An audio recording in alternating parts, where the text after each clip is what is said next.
morning. I'm Chuck Meek here at the AM&AA conference in Chicago. I'm here with Rob Brown of Boylan & Brown, a law firm out of Rochester, New York. Rob, give us an overview of your practice. Well, our practice involves dealing with clients and being their trusted advisors to the growth, protection, and succession of their businesses. And so we take them from startup through the time when they may have litigation issues or employment issues or other planning issues to the point where they have to monetize their business and transfer the wealth to the next generation. What influenced your decision to sponsor and exhibit at the AM&AA conference? Well, the AM&AA is one of the key middle market opportunities for succession planning. So whether you're doing M&A or ESOPs or private equity financing, gifting, even LBOs, MBOs, this is the place where you can meet the other advisors to put together a team that will help your client monetize their business. How will you define success when you leave? What do you hope to achieve?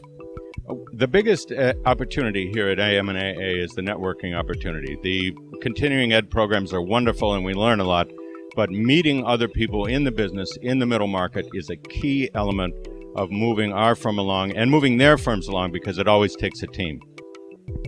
As a trusted advisor in the private capital markets, what role does your firm play in the M&A process? Well, what we will do is take the client and examine their circumstances and determine what vehicle, which might not be a merger or an acquisition, it might not be a sale, it could be an ESOP, it could be a leveraged buyout, it could be a management buyout, or it could be a gifting program. What the best solution for them to realize the value that they've built up into the business so they can pass it on to succeeding generations.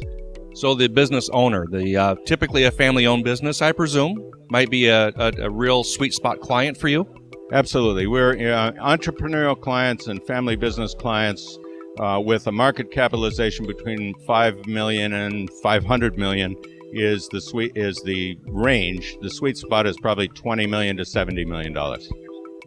Has the mindset of that business owner changed in the last, since mid-08? Mid-08 was an obvious inflection point in the private capital markets. Has the mindset of your typical client changed, and how have you managed that? The mindset has indeed changed, but you have to understand that the business that we're in is driven by demographics. It's not driven by economics. We are driven by death, disability, and retirement, because the people who own the businesses that we deal with are mortal. It's not like the public company that can go on with an indefinite life.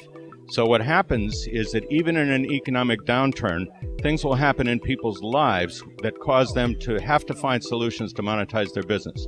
So we have an additional challenge when the economy is down in determining the best solution for the client. What has happened is we've moved to alternative ways of financing the transaction, alternative ways of looking at the transaction, and alternative ways of getting the value out that were not necessary in 2007 before we had the economic problems in fall of 2008. To me, it sounds like you add value not just to the business owner and the family, but also to other trusted advisors from different perspectives, from wealth planning to even strategic philanthropy and what the family is going to do after the liquidity event. Is that a fair statement? Well, I think it is. You have to give to get. And we discovered that if you put a team together that's people who are ethical and committed to the clients, everybody wins, including the client. And that team can go on to do many different transactions. The team may vary from time to time because you may need very different skill sets. But once you get a whole group of people together that you can call on, you have a very strong way to deliver the service to your client that they need. That's a terrific business model. How can others find out more about Boylan Brown? Well, we're on the web. It's boylanbrown.com. We have a special ESOP. We're one of the few firms, probably 6 out of 100 lawyers in the United States of America that do ESOPs. That's boylanbrownesop.com, and we'd be delighted to have you look at that and contact us. Fantastic. It's a pleasure to get to know you. Thank you, Rob.